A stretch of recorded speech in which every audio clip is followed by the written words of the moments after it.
Is it a JE Live? Is it a Jake Ellenbogen channel without tech, difficulties? I mean, come on now. What's up, guys? How we doing? Aiden, you are first. Welcome. I don't know. I don't know. Guys, I'm trying to be more relaxed this time. Lay back so I don't break my back, that whole thing. What's up, Murph? How we doing? Sorry if you guys can hear the fan. It feels like 120 degrees down here, so I have to get some air. I suck it up during the videos and the podcasts, but man, this is more of a laid back, relaxed environment. More open.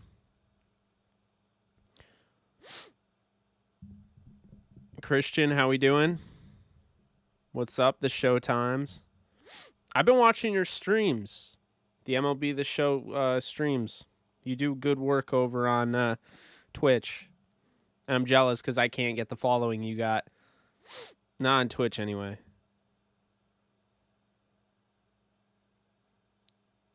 Oh, really? Absolutely. Everyone go follow the show times. I don't know exactly. Hold on, I'm going to pull up his... If you're on Twitch, you got to go follow him. 1 second. Kurt Warner biopic looks pretty well done. Y'all going to watch it? Absolutely. I was really hyped because, Kurt kind of gave us the inside scoop on that, when it was going to drop and everything last year when he came on the show. He told us it was going to be around the end of 2021. I'm good, Steven. How are you? Okay, so it's the Showtimes YT at the end. Go head on over there. Give him a follow.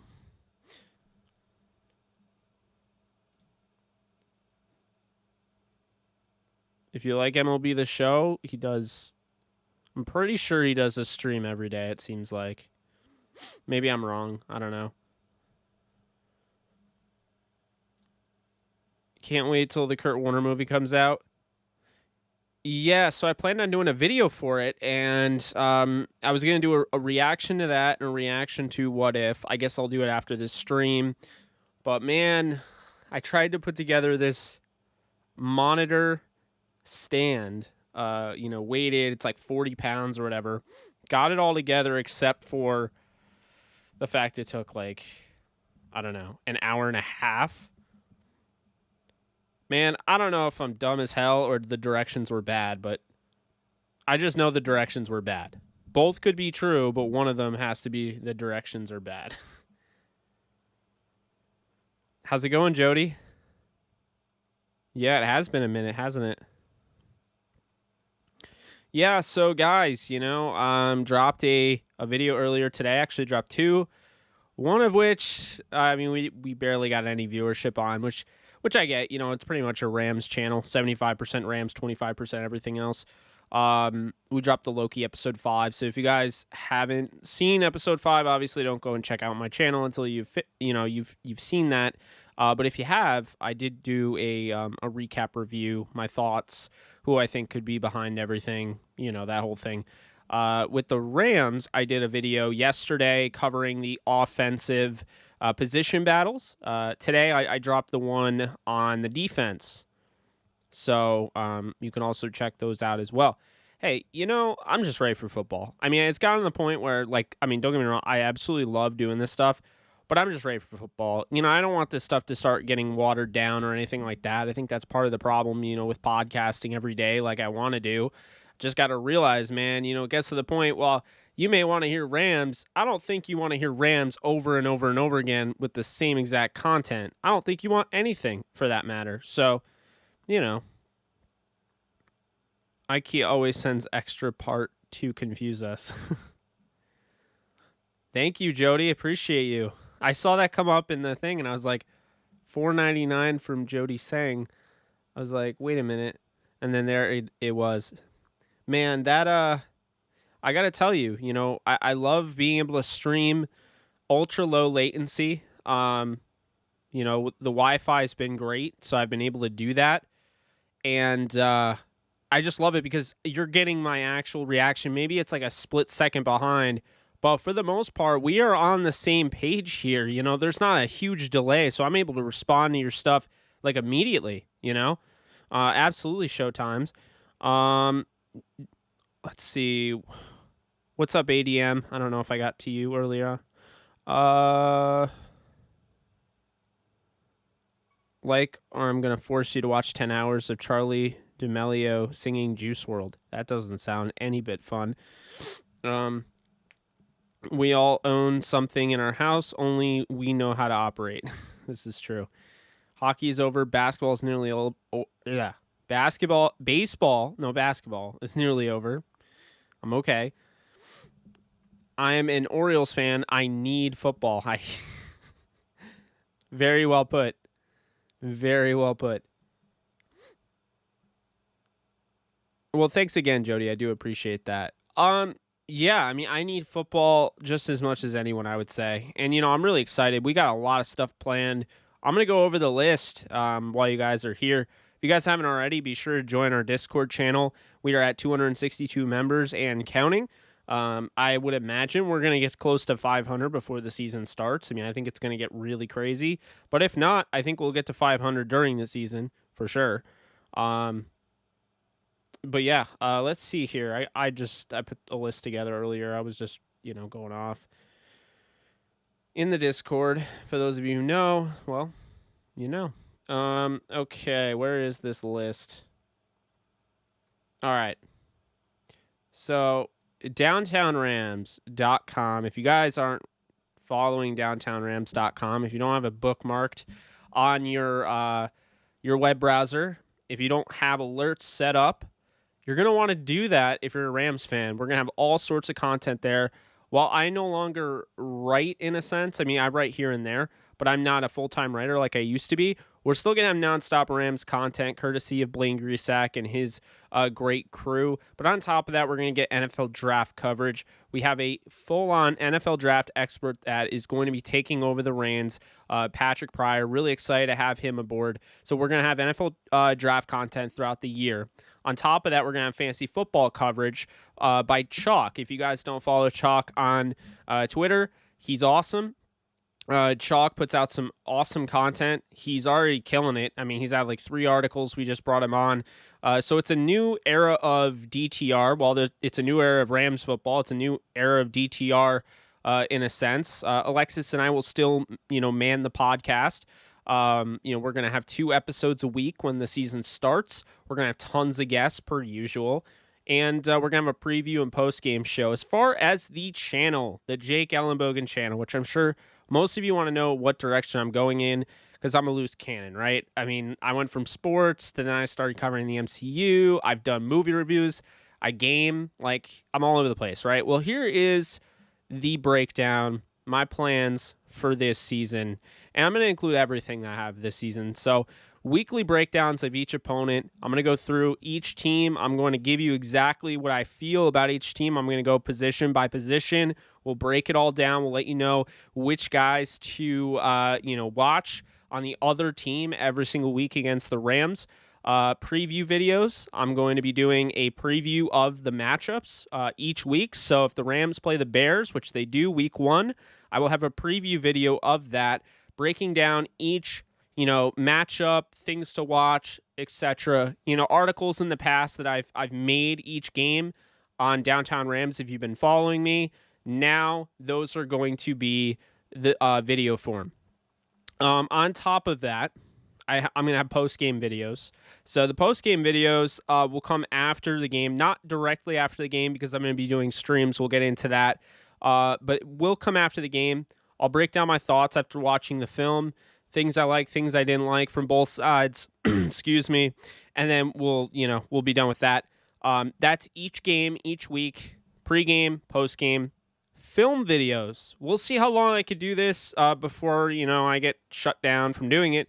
But I do want to do film breakdowns is to the best of my ability, of course. I'm not an expert. I never said I was an expert, so I try my best to do those. I think you guys like those film breakdowns, so I will be trying to do that during the season each week if I can. Pre-game live stream. So guys, every single game I will have a pre-game live stream. There are 2 games this year that I'm going to. One is a Rams game, one is a Steelers and Broncos game. The Rams game against the Giants, it may be a little something, but I promise you I will go live before the game.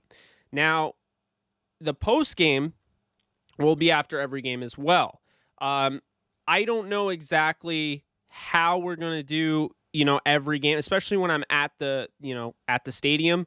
I think there's a good chance it's going to be on a phone, but if I can bring my camera, you're going to get some great quality even still. On top of that, we are going to have primetime watch parties. Going to be fun. So even, if the Rams do not, I told you guys, because I can't stream during the Rams games. I got to watch. I got to really enjoy it. Plus, you guys don't want to watch me get all pissed off at the Rams playing. So here's what we're going to do. Every primetime game, Sunday Night Football, Thursday Night Football, Monday Night Football, we are going to have primetime watch parties where you can throw on the game, you can throw on my live stream. You can ask me any questions, anything about the week, your fantasy football team. It could be about the Rams. It could be about the current game. And we're going to watch the game together while just interacting and having some fun. So that's going to be something I'll be doing. I've never done that before, so we will see. I'm still going to have MCU coverage because we got a lot of great stuff coming on in Phase 4. We have Shang-Chi coming out. Black Widow came out today, I believe, and will come out on Disney Plus tomorrow. We'll have Spider-Man, Hawkeye series, all sorts of stuff. So I will be covering all of that, including the What If series. I'm going to have a reaction video of that trailer, either tomorrow or the next day. And then the full Madden 22 gaming streams. We're going to get access to Madden early access, and we're going to do that. So, I think that'll be fun.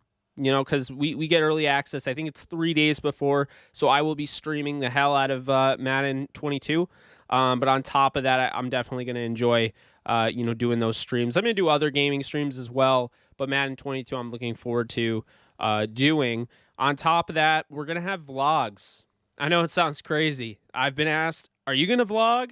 I want to see what, in the life with Jake Ellenbogen. I'll tell you right now. My life isn't super overly exciting every day, but I will say when I go to the games, I will be live streaming.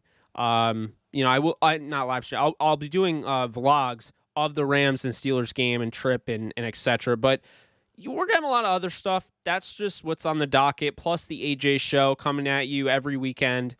During the season. We're really excited about that. Me and Adam Grego, if you guys don't know him, he's my cousin. He's also under the name Adam Steele. And, man, you probably have seen his video on Mark Madden because that thing, he's really blown up on Twitter. So you guys should check that out. But, all right, I am answering questions. Don't you worry. I'm going all the way back. I just wanted to fill you guys in. So we are answering questions. What's up, Aaron? How we doing? Football is over. I don't watch hockey or baseball, and the Hornets are always, well, I don't curse on here, so I won't read that. At least I try not to. Last month of no football till March. Yes, that's going to be great. Jonathan Morales says hi. Jake Ellenbogen says hi back. You playing Halo Infinite when it comes out? Unfortunately, Master Chaos, I do not have Xbox, and I've actually really never been into the Halo series, so unfortunately not. Should that ever change, I will let you know, but I don't really foresee it changing. I don't play a ton of video games. Pretty much anytime I'm playing a game, I'm streaming it. So, that's kind of that. What's up, Ryan? How we doing? Hey, sup, fam? What's up, other Ryan? I got 2 Ryans in here. Rams stole my heart in 1968. Mark Walker, do you think better of Sean McVay knowing he wasn't a fan of Jared Goff? Sean McVay, I think, did his best with kind of a weird... It was honestly a really weird situation because, I think people, they look at it and they're like, oh, well, he didn't need his own quarterback. He took on Goff, and everyone talks about that's why he went to the Rams. But think about this. He went to the Rams. He already had a first overall pick. I don't necessarily think it was just because of Goff. I think, in general, you get a first overall pick at quarterback and you have an opportunity, a guy that, Sean McVay, I won't say he has an ego, but I'm sure he thought he was Bob the Builder and could fix it, and he did with Jared Goff. So I'm sure, he looked at the opportunity and he was like, oh, this is a great opportunity. I'm going to take advantage of that. So, that made plenty of sense. Christian, man, Jake, this channel is going to go crazy this season. I can't wait. I'm going to be smiling ear to ear, just not in a creepy way. Try your best not to have Adam curse during these live streams. If you know, you know. Oh, yeah. Games will be a delay when watching. Yeah. William, what do you mean by that? Because, I know they're on delay. I thought you were answering questions. I already answered that. Yes, I am answering questions. I was just telling you what's going on with the channel. The Show Times has appeared. The Show Times has appeared. I will welcome him to the Discord. If you guys haven't already joined the Discord, I'm just going to keep reminding you, you need to join the Discord. A lot of fun over here. So, what's up, Nugget Rose? How we doing? How long do you think Stafford will take to fully grasp the offense and have full ownership of it? Not going to lie, I think it's by, the time the season starts, I think Stafford will have the offense down. He's a very, very intelligent quarterback. On top of that, he's had an opportunity to really work. This is another thing to keep in mind. Bringing in Stafford in this season when COVID is somewhat, handled, right, by the NFL. They've done a nice job where, we don't have all these guys at home on Zoom trying to learn an offense. Because of that, and because of this season, they brought in Stafford a year after last year. They all had to learn, on the fly. They were all spending time on Zoom. They weren't really able to go and, Kindle. And so I think that really helps Stafford. It helps the Rams, and I'm really excited to see what comes of it. You will be ahead in plays by one play sometimes. When I'm live, I'm not gonna stream the whole game when I'm at the game. I'm streaming before and I'm streaming after, but I'm not gonna take video of the entire. That'd be a waste of battery. Aiden, they have to delay the time. We are seeing the game in real life, thanks to Justin Timberlake. If you know, you know. You are something, man. You are absolutely something. What is up, guys? What's up? What are we all doing? How's everyone doing? Come on, ask away.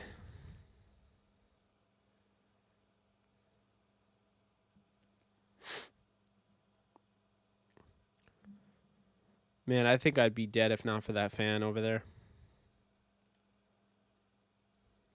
Love to hear it.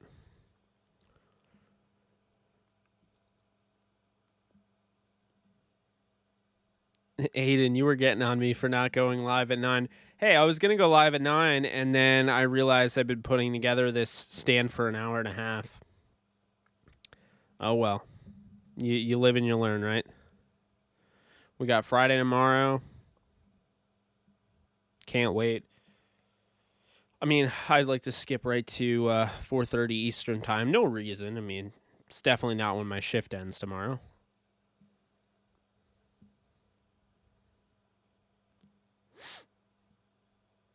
Let's talk about Van. What would you like to talk about in regards to Van? I'm all ears.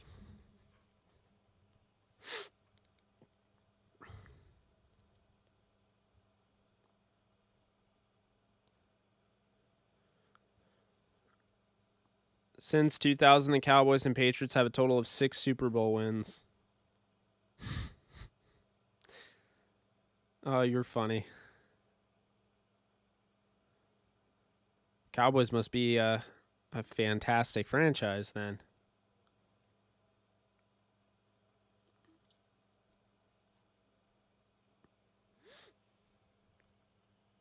His dad and background? Well, his dad, Sean Jefferson, played in the NFL. He went to Ole Miss. He was behind the likes of DK Metcalf, DeMarcus Lodge, A.J. Brown, and so he transferred to Florida. He played there with, unfortunately, Kyle Trask. So, he was held back a little bit there. He also had to share targets with the likes of Kadarius Toney, Kyle Pitts, Freddie Swain, and Trayvon Grimes. And there's another one that he had to, Tyree Cleveland as well. So, yeah, that's why his numbers aren't great in college. I don't think he ever had over 700 yards. He might have. Definitely didn't have over 800 in a season. But yeah, that's why. So he comes to the Rams, and sure enough, he's got Cooper Kupp. He's got Robert Woods. And now, Deshaun Jackson, Josh Reynolds. What's up, Henry? Deshaun Jackson offers the ability to track the football. So it's not just speed. You can be fast as all hell, but if you can't track the football down, that's going to be an issue. And he does just a great job of that. That's why he's one of the best deep threats in NFL history. Still stuck on 15-2, or have you revised to a more realistic Hey, Robert, I'm absolutely stuck on 15-2. And I am being realistic.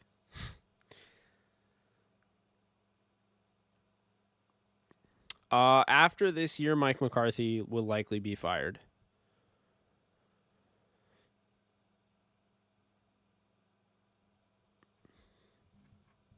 Drew Lock is a quarterback in the NFL.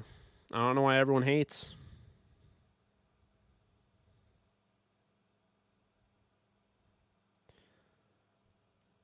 The disrespect. What do you think about McVay's play calling versus Miami and the Giants last year?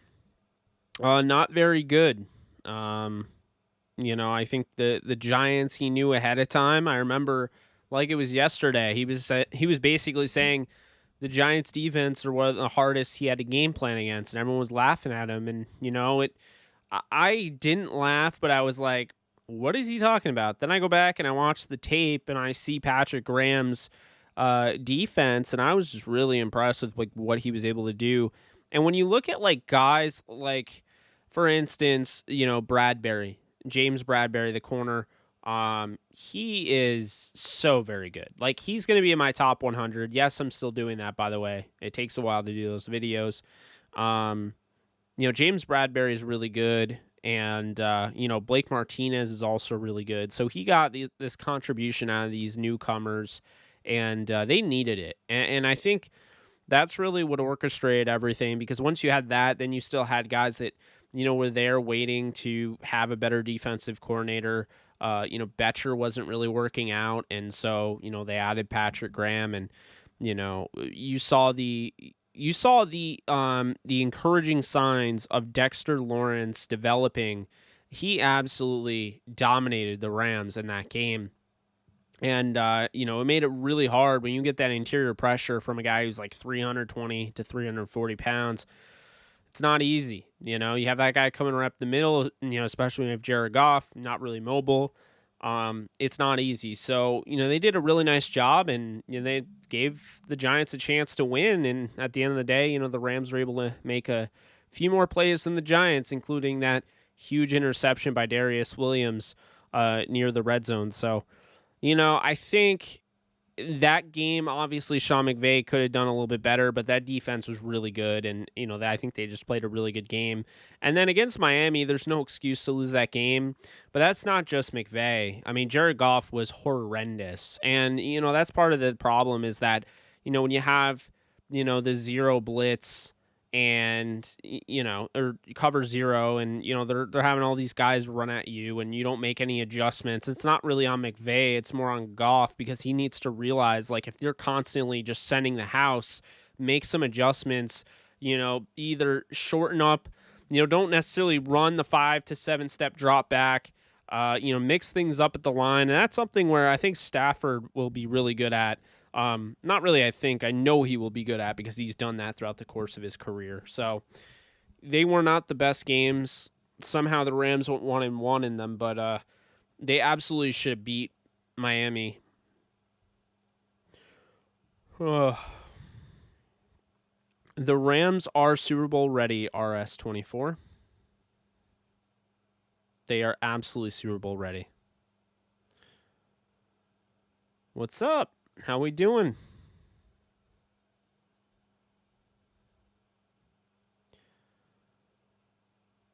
They are. The Rams were near Super Bowl ready with Goff, and you could argue they were. I mean, a few plays go their way against the Packers, and they're playing in the NFC title game against a team they already beat on the road during the season with everybody intact. So, I mean, to be honest with you, that's my thing, is that, while everyone's like, they're NFL ready and, they're win now, it's like, if a few plays went differently, or just better yet, if Aaron Donald didn't get hurt and play at 30% health, the Rams probably win that game. And if they do, they play against a team they've already beaten. So, and say what you will, but I still think the Rams could have beat Tampa Bay. The biggest issue with the Rams against the Packers is that Donald was hurt. If they had a healthy Donald against Tampa Bay, I don't know if Tampa Bay beats the Rams. And that changes history. And that's the thing I lean on, why I say, are they a Super Bowl? I mean, they were a Super Bowl team last year, and then this year, to me, they're better. They may not have a better defense, but they have a way better offense, in my opinion. Right off the bat, Stafford is going to make them a top 2 offense, because they've already had the weapons.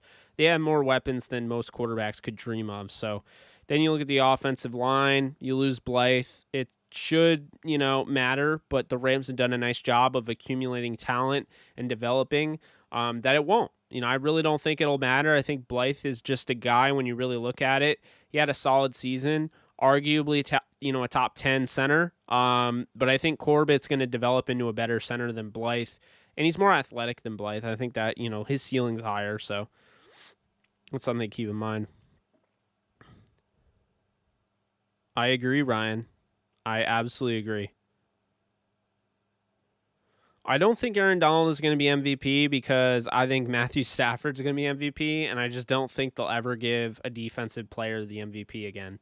It's a quarterback award now. If Todd Gurley didn't win it in 2017, no one is winning MVP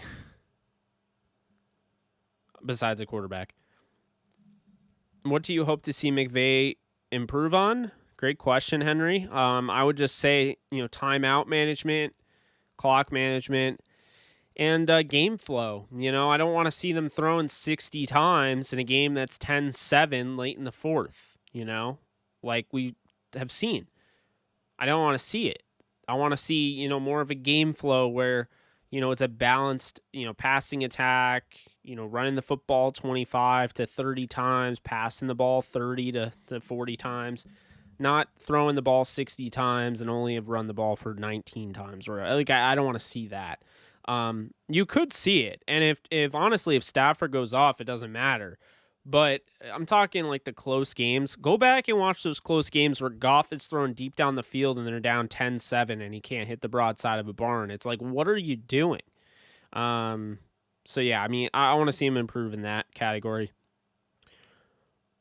If they're ever going to win, it's this season, right? It sure feels that way. They need to get revenge somehow. They need to hoist up that Lombardi. They should have won it in 2018. If not for, you could look at multiple things. First off, the phantom hold on John Sullivan doesn't ever get brought up. We always talk about the dropped, Brandon Cooks touchdowns, which one wasn't a good throw by Goff, took forever to throw in quarters coverage. Not really blaming him. He couldn't really see Brandon Cooks until he was wide open. But then he threw it, and I think it was Patrick Chung made a play on the football, or it was Harmon. Either way, it was one of them. They made a play on the football and broke it up, and it wasn't a great throw. I mean, maybe Cooks should have caught it, but still, you're throwing that to a 5'10" guy. And then, of course, at the end, he throws a dime. Goff throws a perfect pass at the end, and Stephon Gilmore, holds on to Brandon Cooks' hand or arm or whatever. He holds it down, tries to make a one-handed catch, and it falls out. And, I mean, the ref's not noticing that he had his hand completely pinned and wondering why Brandon Cooks is trying to make a one-handed catch in the Super Bowl is beyond me. But that was absolutely a penalty. And the phantom hold on John Sullivan, that wiped away a 15-yard run from Todd Gurley. The Rams were tied 3-3 in the fourth quarter, and they had just made past midfield. Again, everyone forgets about this. They call a hold on John Sullivan, again, phantom, and that killed that drive. I believe they end up punting. The Patriots go down and score on the touchdown to it was a deeper throw, probably the only good throw Brady threw the entire game, to Rob Gronkowski. Fell to the 1 yard line, and then they punched it in with Sony Michel. But yeah, I mean, that doesn't happen if not for that phantom hold. I really do think the Rams win the game if they don't call that holding play. Go back and look at the line graph and how it shows the Rams probability went up to 65% after Todd Gurley ran 15 yards and they got past the 50. And then as soon as that holding call came in, not only does it suck because it wipes away a 15-yard run, but it's also, a penalty and it pushes you back. So it was 3rd and 15. So it hurt the Rams double. I'm not bitter about that, but it's still annoying. And then of course, the Cooks thing, which I am bitter about that because it's that's clear as day. But yeah, that's, not winning that is huge. And then now McVay has an opportunity. He has Stafford. The big issue, and obviously something that probably stuck with McVay, is the fact, how did I not win that Super Bowl? Oh, we only scored 3 points. How did we only score 3 points? Well, our quarterback play wasn't very good. Do you think Matthew Stafford not being in, multiple playoff games, do you think that's going to bother him? Do you think he's going to fall under the pressure? I mean, I don't. I mean, yeah, phantom. That's the best way to put it, is that it was a phantom call. I mean, I'm going to pull up. I'm just curious. I haven't looked at it, but I'm curious to see Matthew Stafford, his full playoff game log. Excuse me. All right. So the first playoff game he ever had was 2012, January 7th. It was against the New Orleans Saints. They lost 45-28 at 23 years old. He was turning 24 the next day. He went 28 of 43, 65 completion percentage, 380 yards, 3 touchdowns, 2 interceptions, 97 quarterback rating, and he ran in a touchdown. So he had 4 total touchdowns, but people would look at the 2 interceptions and say, well, I mean, he's turning the ball over in the playoffs. I mean, come on now. That's not very good. Now, but let's look at this, okay? 1 second here. So so here's how this went. So Detroit and New Orleans started off, it was 7-7. And then, so Detroit started off 7-0. Will Heller caught a 10-yard touchdown pass from Matthew Stafford, 7-0 Lions. Next, we had in the second quarter, Keep in mind, second quarter, Lions up 7-0 going into the second quarter. Defense is playing well. So how did this happen? So Darren Sproles runs in a 2-yard rush there in the second quarter. Early on, you have New Orleans tying it up 7-7. Now, not long after, they have about a 5-minute drive here. Calvin Johnson catches a 13-yard touchdown pass from Matthew Stafford, 14-7 Detroit. John Casey for the Saints kicks a field goal. It's 14-10 heading into halftime. Then in the third quarter, Devery Henderson to start that since the Saints got the ball. Devery Henderson catches a 41-yard touchdown from Drew Brees. Clearly Matthew Stafford was on the coverage. So New Orleans is now up 17-14. And then Jimmy Graham at the 4-minute mark in the third quarter catches a 3-yard touchdown pass from Drew Brees, 24-14. Matthew Stafford gets a 1-yard rush at the end. So he actually had about a 3-minute drive, brought him all the way down, and punched it in for a score to go down 24-21 heading into the fourth. And then in the fourth, the Saints had a 17-yard run by Darren Sproles to make it 31-21. And then Robert Meacham caught a 56-yard touchdown pass that made it 38-21. Then Matthew Stafford had a 12-yard touchdown pass to Calvin Johnson, making it 38-28 with 4:40 left to go. And then 3:36, Pierre Thomas ran it in and basically ended the game. 45-28 was your score. So, looking at this, I mean, once again, the defense gave up 45 points. Stafford was 23 years old. His interception, Stafford's interception came at the 3:13 mark. So the 3:13 mark, this is after he scored a touchdown to make it 38-28. So clearly this is a play where he's trying to just make something happen, anything happen here. Gets picked off in the fourth quarter at the 3:13 mark. And then, let's see. Oh, I'm sorry. It went to Nate Burleson, and apparently he tipped it up, and Jabari Greer caught it. So, I mean, he should have caught it. So it was a bobbled play that ended up going into an interception. And then, let me find the other interception here that Matthew Stafford had, since he had 2 of them. But let's forget the fact he had 4 touchdowns. Okay, so then the Lions... Okay, so then that was at the 9:53 mark in the fourth quarter. Matthew Stafford intended for Titus Young, intercepted by Jabari Greer. Oh, wow. Greer had 2 interceptions.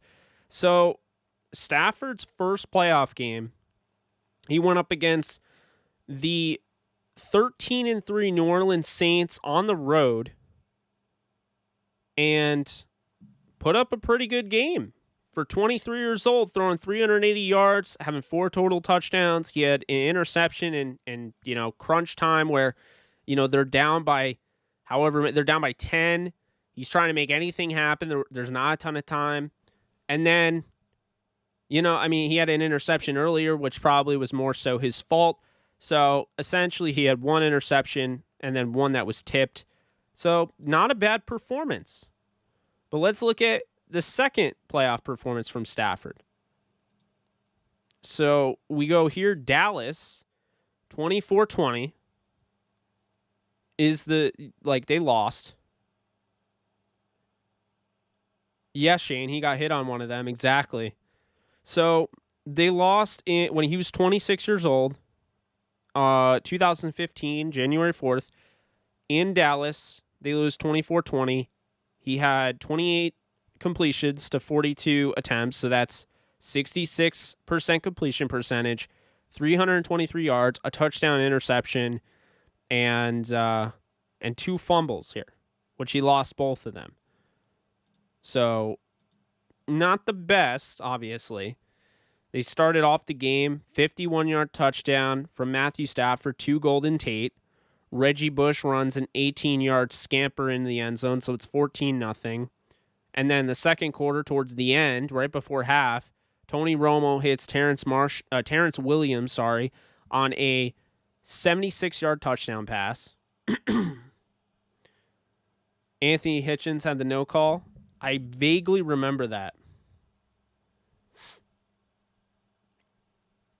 So yeah, you have Terrence Williams, 76-yard touchdown from Tony Romo to end the half.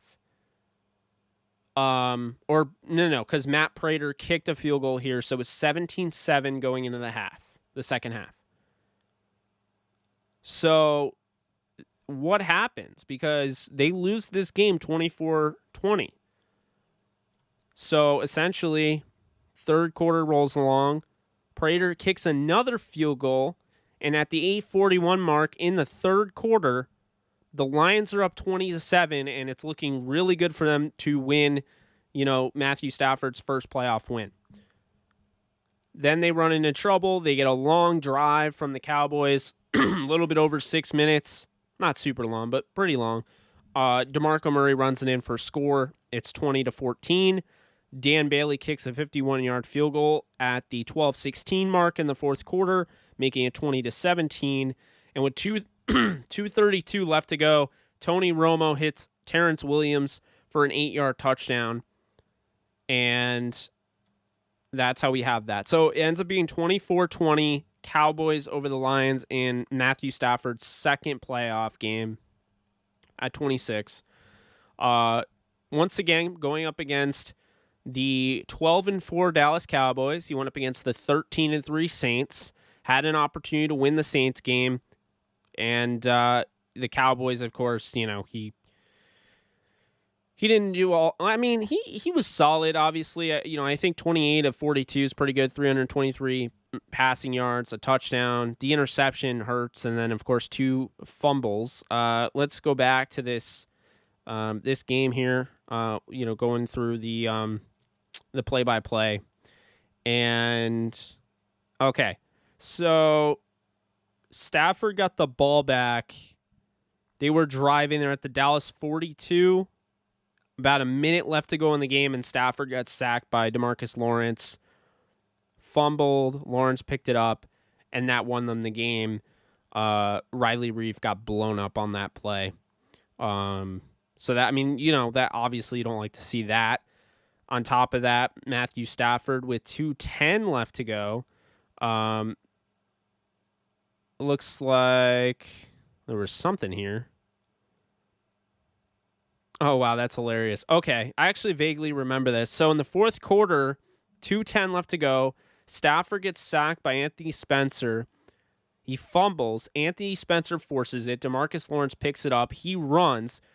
Garrett Reynolds, yes, the Garrett Reynolds that you guys know, he played for the Rams, forces a fumble on DeMarcus Lawrence, and then Riley Reef recovers. That gave Stafford another opportunity in which he hit Eric Ebron for 60 yards, Golden Tate for 7, incomplete deep to Calvin, had hit Theo Riddick for 15. Then there was a false start. Then he hit Eric Ebron for 8, Theo Riddick for 4, and then he got sacked by DeMarcus Lawrence and fumbled, and that was the end of the game. But, yeah, part of this game was pretty good out of him. Obviously, the 2 fumbles near the end, not the greatest. Of course, the offensive line, it's great. It's easy to blame Matthew Stafford for holding on to the football, but the offensive line could have played a little bit better as well. But the defense isn't to blame because they only gave up 24 points in this one against a 12-4 team on the road. So to me, the Lions defense was not to blame for Matthew Stafford's second playoff loss. The first game, they gave up 45. The second, they gave up 24. But again, let's call it like it is. Matthew Stafford is going up against one of the top teams in the NFC. His first playoff game in 2011 against New Orleans, 13-3. And then in the second one, he goes up against Dallas, in New Orleans. Dallas is 12-4. Then the third one, and the last one that he was in 2016, he was 28 years old. And he plays against Seattle, and they lose 26-6.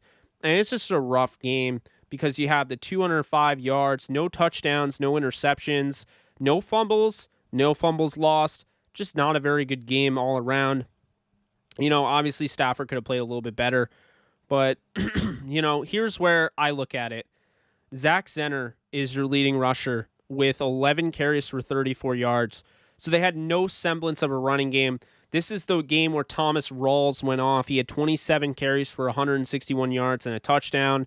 I think that's the big thing here, is that Matthew Stafford had no running game to speak of. And then you look at his receivers, it's Marvin Jones, Golden Tate, Anquan Bolden, Eric Ebron, TJ Jones, Matthew Mulligan, but only one guy carried the ball, and he carried it 11 times. On top of that, Matthew Stafford only threw the ball 32 times. So what happens? Well, when you look at that, you have to look at the team stats, and, right here, I think, it'll tell you, Seattle just had the ball a lot longer. They did a nice job. They dominated the time of possession. They had the ball 36 minutes in that game. And while Matthew Stafford didn't turn the ball over, he also didn't get a chance to really throw the football. He only threw it 32 times and had no running game. So I'm not trying to just make all these excuses, but again, now you're talking about, the Seattle Seahawks. You're playing at CenturyLink Field, the 12s. I mean, it's crazy. I mean, that's not a great environment, obviously. They ended up losing to the Atlanta Falcons, who then beat the Packers and went to the Super Bowl. And, of course, you know what happened there. But that Seahawks team, that was tough. That was not easy. And Zach Zenner being your number one running back, it's not ideal. And so, this is why context matters, guys. And that's the reason I took you through that. And I'm going to go through all of your comments and we'll talk. But I wanted to go through that with you because context does matter. And to just say, well, Stafford's 0-3 in the playoffs and he can't beat a team. Two of those teams were top NFC teams that they played on the road. All three of them are on the road. It's hard enough to win a playoff game at home, let alone on the road.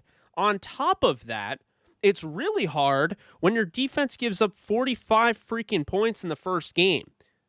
The third game, your running back is Zach Zenner, and he gets 11 carries. The other team holds on the ball for 36 minutes.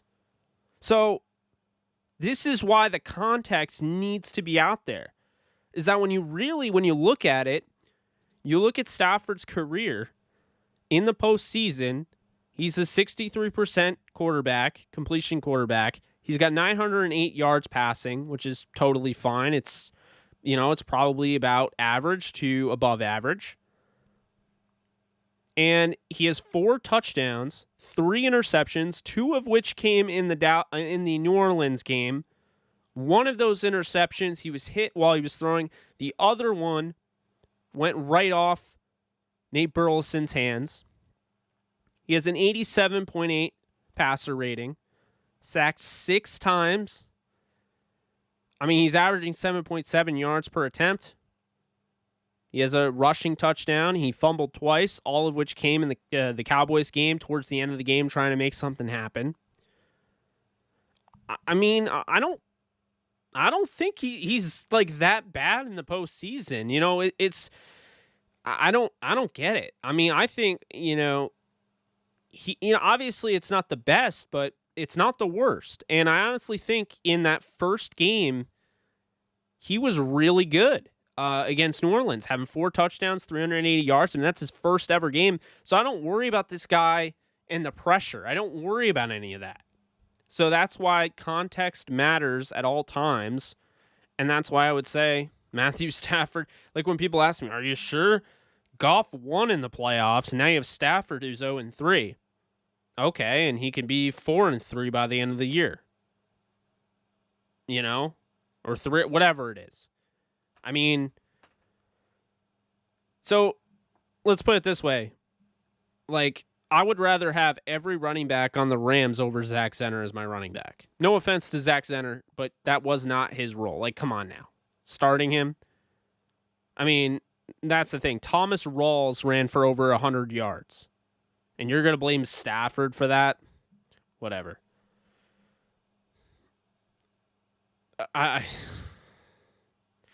His defense gave up 45 points. His first playoff game.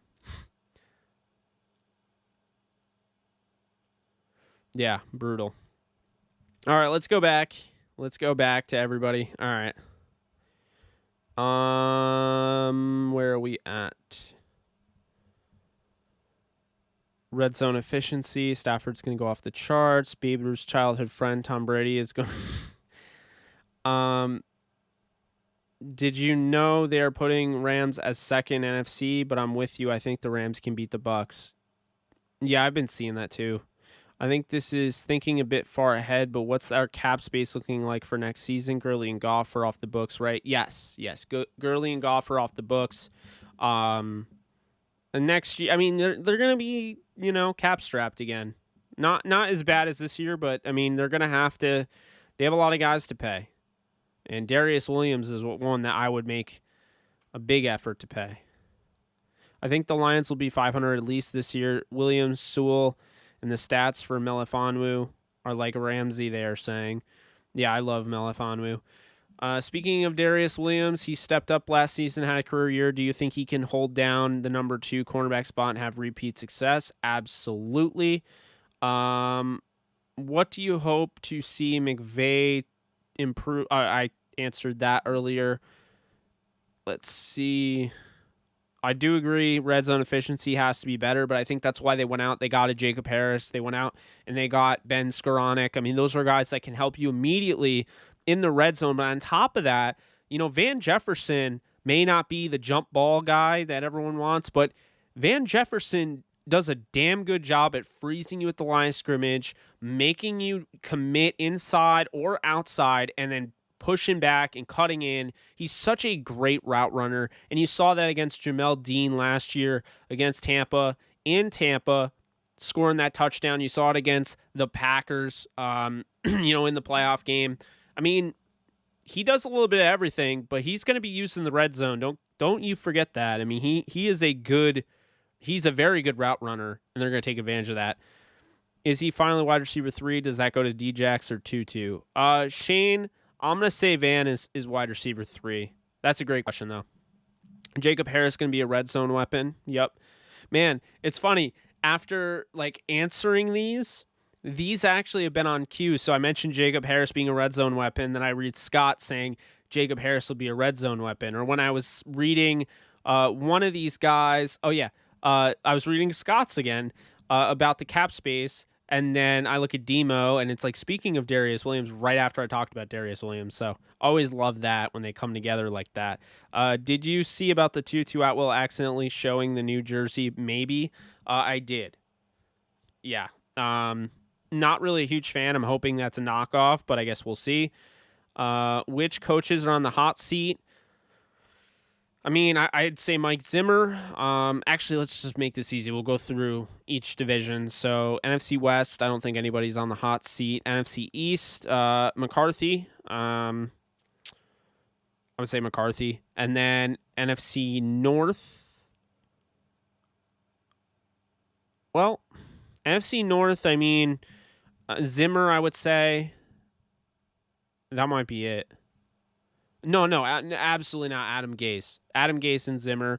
And then NFC South, not the Falcons, not the Saints, not the Panthers. Who's the other one? Oh, Tampa. No, not Tampa. Okay. So those are those guys. And then the AFCs, we'll start with the AFC East. Nobody there in the AFC East. AFC North, Zach Taylor. And that's it. The AFC West, you could argue Fangio. I wouldn't put him on the hot seat, but I also love Fangio. But, I mean, you could argue him. And you could argue John Gruden.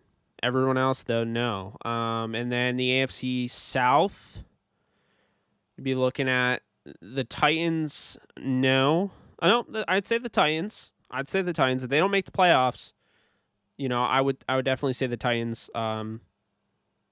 Vrabel's on the hot seat. Reich, if they don't make the playoffs, potentially, but I doubt it. I mean, if you're putting David Culley on the hot seat with a total trash heap, then that's not really fair. Poor guy's already getting put on the hot seat by some people. I wouldn't do that. And then Jacksonville. Hey, Urban Meyer wanted to go unorthodox in his approach. So if Urban Meyer all of a sudden they go 0-16 or they go 1-15, maybe he is on the hot seat. But I don't think he's actively on the hot seat. No. So that's what I would say with that. There's a lot of phantom calls when Tuck Rule Tommy is involved. Why does the media act like Troy Hill was a huge loss? Respect to him, but I think he's replaceable. I think I wouldn't call him replaceable because I do think like everybody's replaceable in a sense, but Troy Hill was really good and he's turned into one of the better nickels in the league. And so, I do think it's a huge win for the Browns. I think it helps them more than it hurts the Rams. But that's because the Rams have done a nice job. They added David Long in the third round, 2019. They have Darius Williams. They added, you look at Robert Rochelle in the fourth round this year. They have guys like Dante Dion, who, it's funny. I mentioned, Long first, but I actually like Dion over him at the nickel. But, you get my point. They've done a nice job of setting up, and that's why. Detroit versus everybody, huh? Who gets stolen from our coaching staff to replace Matt Nagy when the Bears go 8-9? That's great. If you're like serious about that, it would be Thomas. It'd be Thomas Brown. Thanks for Brad Holmes. You're welcome. Watch Raheem Morris end up with the Bears. I remember that game. He got hit on one of those picks. Anthony Hitchens had that no call PI that shifted the game. Holmes is awesome. Hope he brings success to y'all. And, of course, it just refreshed, and I lost all of that. Where did I go? Okay. There we go. Troy Hill was really in the right place at the right time for his interception last year, so they think he was God's gift to DB rooms. Exactly, Sanchez. We love Holmes. What's happening, Jake? What's up, LA Rams? So, Jake, would you do this trade for a rookie draft, send Kareem Hunt in picks 2 and 4 in the third round, for the 14th pick, 4th and in the second round? Would I do that trade in a rookie draft? Hunt, 2nd and 4 for third round, in the third round for the 14th pick in the fourth and the second. Okay, so you're getting Hunt. Oh, no, you're sending Hunt, picks 2 and 4 in the third for the 14th pick, which is 4th in the... I wouldn't do that. Why are you... Because, Murph, why are you sending Kareem Hunt 2 picks just to move up a little bit to get the 4th pick in the second round? I don't know if that's worth it. What's up, Nolan? Has anyone noticed when Tom Brady's in the Super Bowl, it's always the same? Other team gets more penalties and they suck the entire game. So much context is left out these losses when people just looking at the score. True. And Eli. Stafford's never had this kind of O-line, wide receivers, and running back. He's been lucky to have one of them at a time. In Detroit, he's been great despite. Agree. Absolutely agree.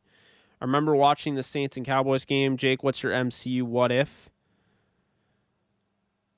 Henry, you're going to need to elaborate. Is that my go-to? Like, if I could make an episode, what would be my what if in the MCU? Or elaborate on that. Because I like that question potentially, but I need to know more. Nobody going to talk about the refs just actively going against the Lions all the time. One day you'll be the coach of the Rams. No, I won't. But thank you, Aiden. What's up, Brandon? 11 rushes, yikes. I didn't remember that guy being their running back. Oh, I did. Do you think we extend Stafford before training camp? No. I think that's going to be something that they hold out for. When Stafford decides if he wants to stay with the Rams or not after his 2 years, then I think that's when they'll extend. If he doesn't decide in time, then I think, his contract will end and he might retire. If they win a Super Bowl this year, he might retire. I don't really know. Do you think the Rams took in mind Raheem Morris's race. I mean, I think about it with the NFL's track record of not hiring black coaches. He most likely won't get poached after 1 year like Staley. That's interesting, but if that was the case, then they would have promoted Aubrey Pleasant, the cornerbacks coach. So I don't necessarily think it was a race thing. I think he absolutely earned the role. Raheem Morris deserves to be a head coach in this league, so I would say that. Given Akers' ability to throw, do you expect some design option plays for him? Yeah, there'll probably be something out there, you know. Cup can throw, he can throw, you know.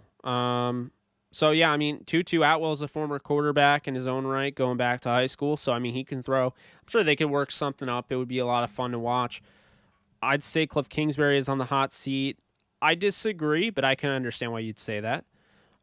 If Gruden gets fired this year, the Raiders will be paying him $70 million to not coach for them. Yeah. John Gruden on the hot seat. It's only year 4 of 10. Are you sure about that? Yeah, I mean, if they don't get anywhere this year, I mean, I can't imagine they're going to keep him around. Maybe they will. I don't know. Maybe they don't care about winning. JJ will be missed more than we think. It appears that old media experts found out who Troy Hill was after he left the team. Rams house forever. What's up, Substance? Thoughts on CBS predicting Van Jefferson being Rams' most valuable player over Stafford and Donald? They predicted that? Props to them for putting something out there that's just different. Because I have not heard that at all. That's pretty crazy.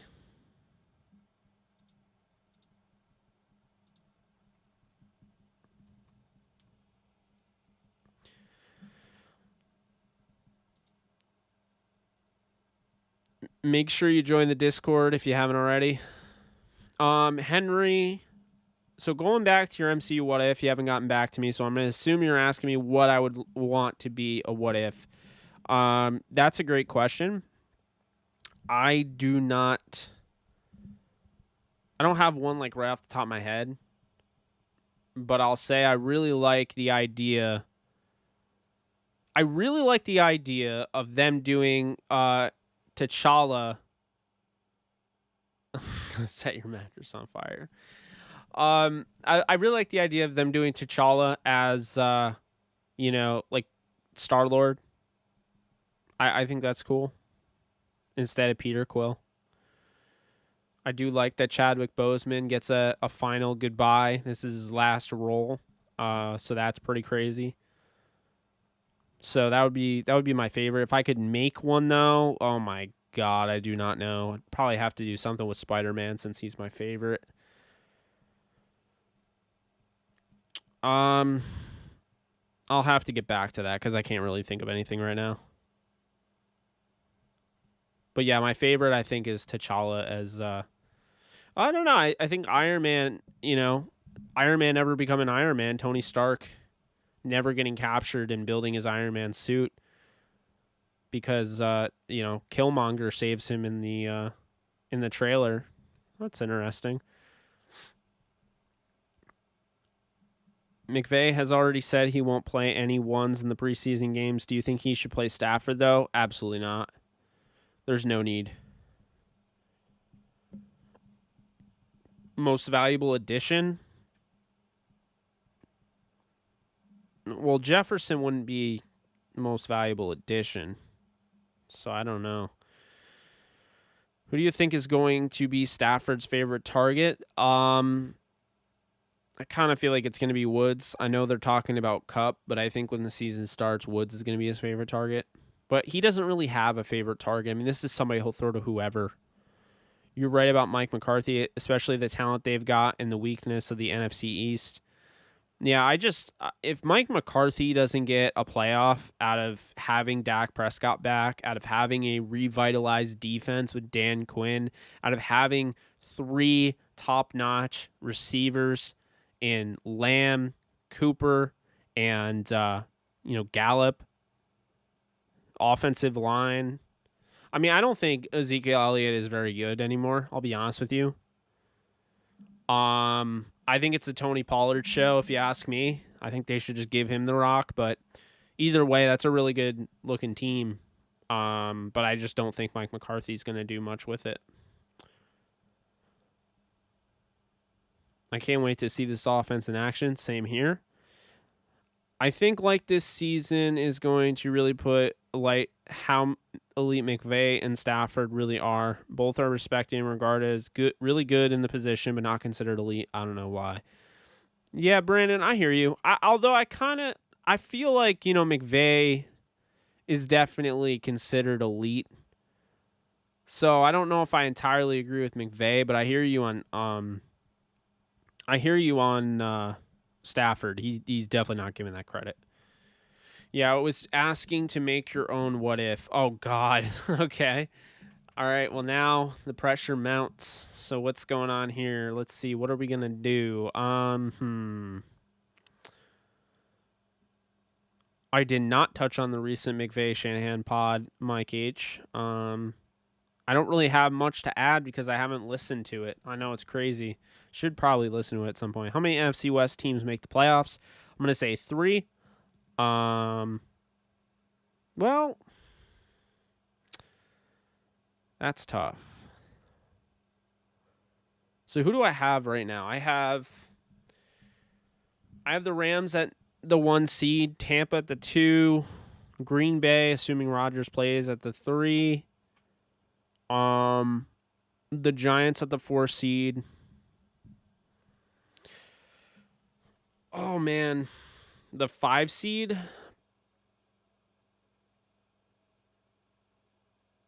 I mean, I think I had the Panthers. I have the Cardinals ahead of Seattle. Yeah, I think the Cardinals make it. So I have 3 NFC West teams.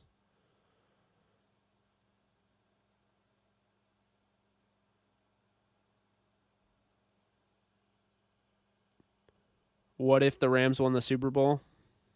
Well, they did. I mean, it's a while ago, but yeah, yeah, I would say 3 NFC West teams, Shane. I still can't think of a what if. All right, here's a what if. I'm not saying this would be my favorite, but I just thought of it. What if Harry Osborn became Spider-Man? So the spider bit Harry, and Peter Parker ended up not being Spider-Man. Do you think Peter Parker eventually goes down the road of being jealous and ends up being the Green Goblin or something?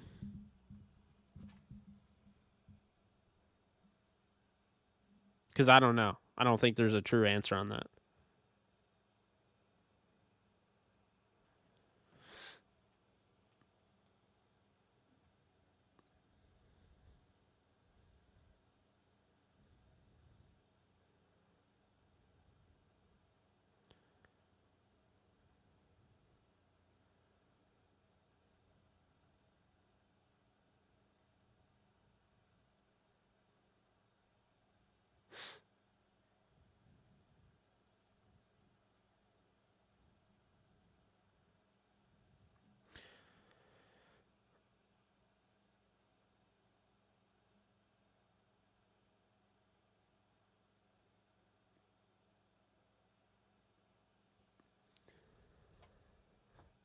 Undefeated at home means a Super Bowl Victoria for Victoria.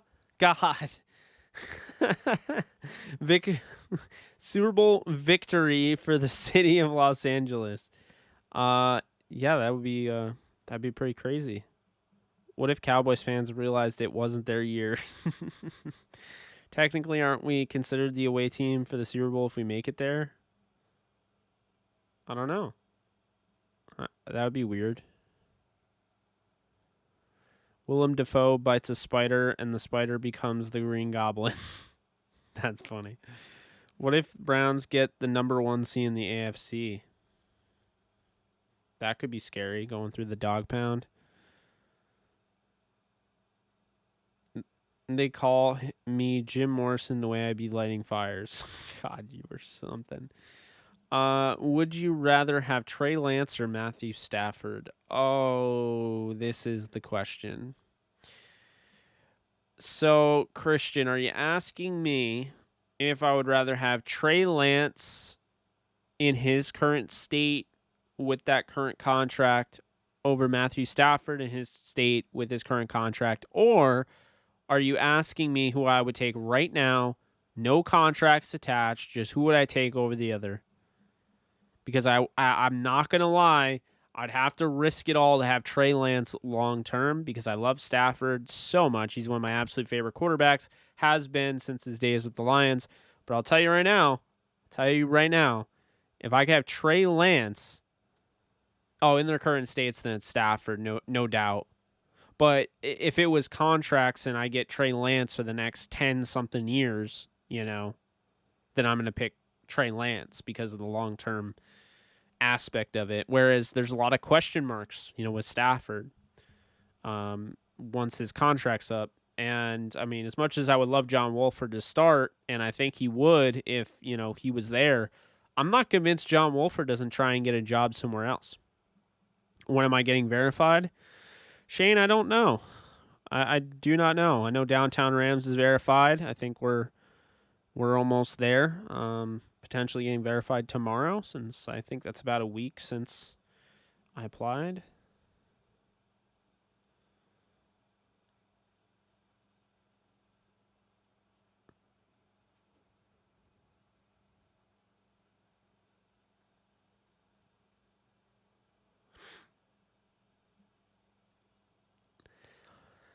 Yeah, for the longevity, I would definitely choose Lance, but I wouldn't choose.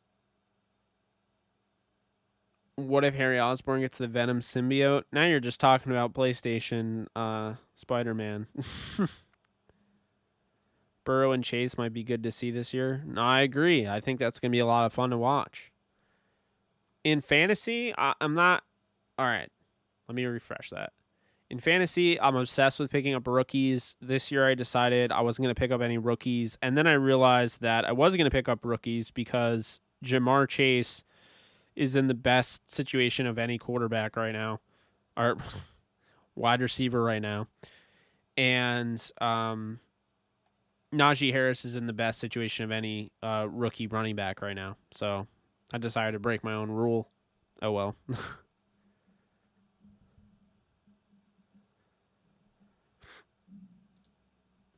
What if Laramie Tunsil video didn't get leaked on draft night? If you know, you know. Oh, that's a good point. You think the Wolf stays? O-line better clutch up. He was the familiarity and possible chance of playing. Oh, he has the familiarity. Losing my mind, guys, slowly but surely. All those highlights of Stafford beating the Browns with a dislocated shoulder, him trucking a Titan player. Are we getting Stafford or an older version of that? That's kind of what I was saying. Are we so in like Christian, am I picking between Stafford in his prime and Trey Lance, or am I getting Trey Lance or Stafford right now? Any sleepers for fantasy football? Damian Harris. The way he's going in fantasy leagues, the way he keeps falling down the board, that's a guy that I'm going to go after. I mean, I got him in like the 11th round. Because everyone just assumes, it's the Patriots' backfield. I'm like, it doesn't matter. Sony Michel is gone. Like, he's had injuries. He's not the same. And then you have James White, who, he's going to get his targets, absolutely. But Damian Harris is a legit running back. He's one of those Alabama guys, but he's the underrated Alabama running back no one wanted to talk about. He's the guy that you absolutely need to pay attention to. Yeah, if I'm getting him right now, I'm going to get Stafford, of course.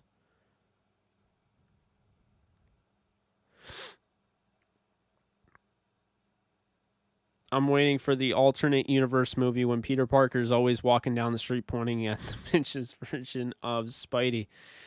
Yeah, if you guys don't already know, Bully McGuire, just put Bully McGuire in on YouTube and you will find all sorts of videos that have been made about it, and it's funny.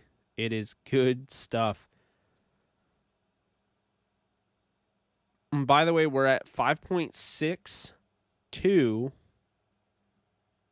5.62k subscribers. So we're over the halfway point to 6,000 subscribers, which is just awesome.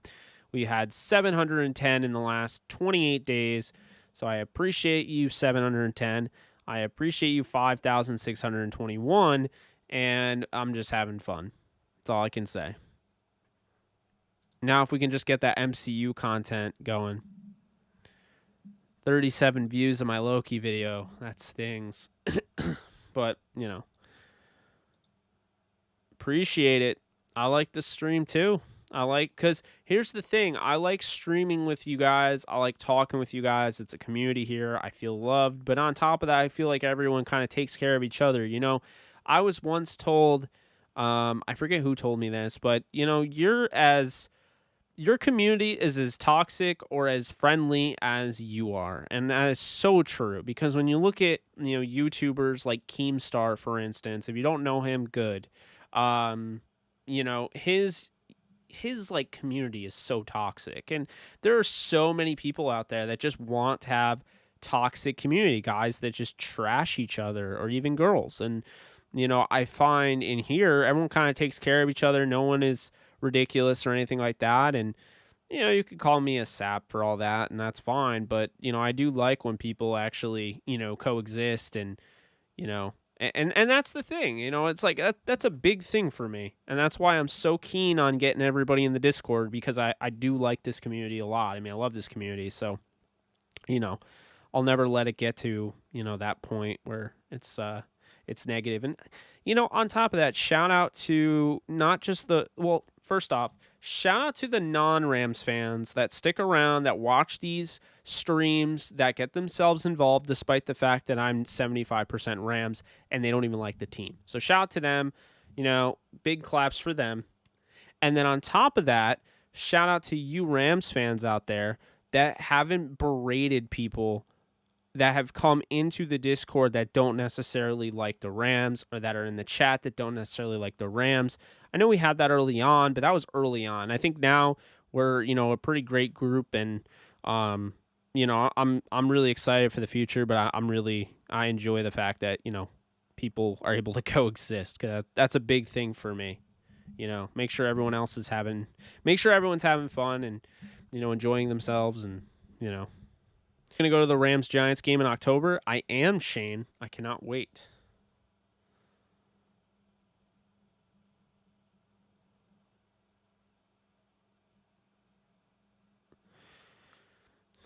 Yeah, I don't know, Ruiz. I don't know when it's going to drop. I really have no clue. But I hope it's not what 2-2 dropped, because I was not a huge fan of that.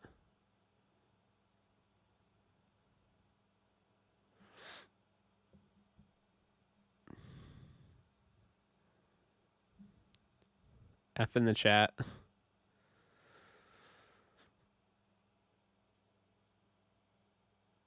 And based upon how Shanahan has been speaking about McVay swooping up Stafford, he sounds a little disappointed he didn't make a harder push. That's also true, yeah.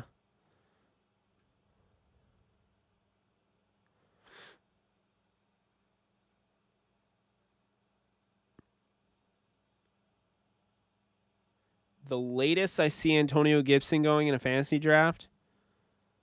Great question. I've been seeing him go like 7th round. Hey, does anyone want to play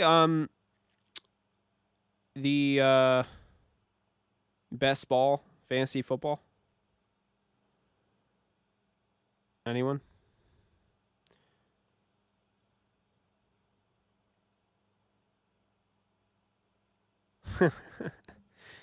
Ruiz, thank you. I appreciate you donating. It means a lot. So that's freaking awesome.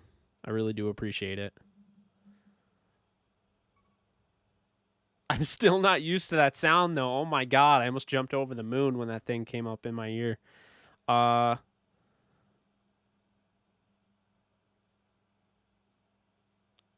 agree with Eric.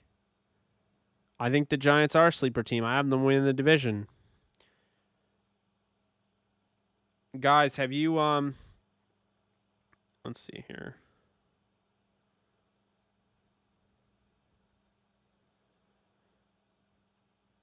So I just started.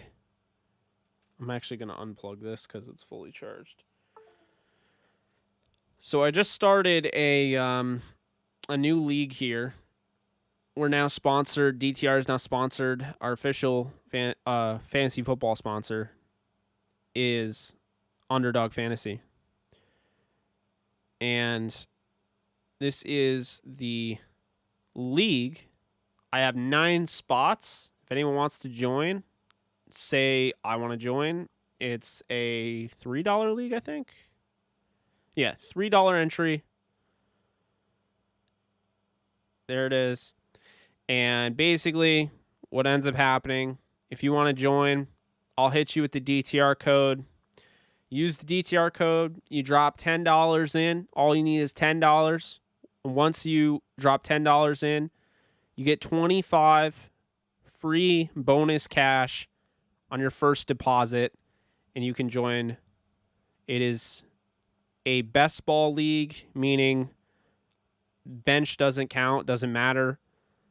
It's quarterback, running back, wide receiver, and tight end. So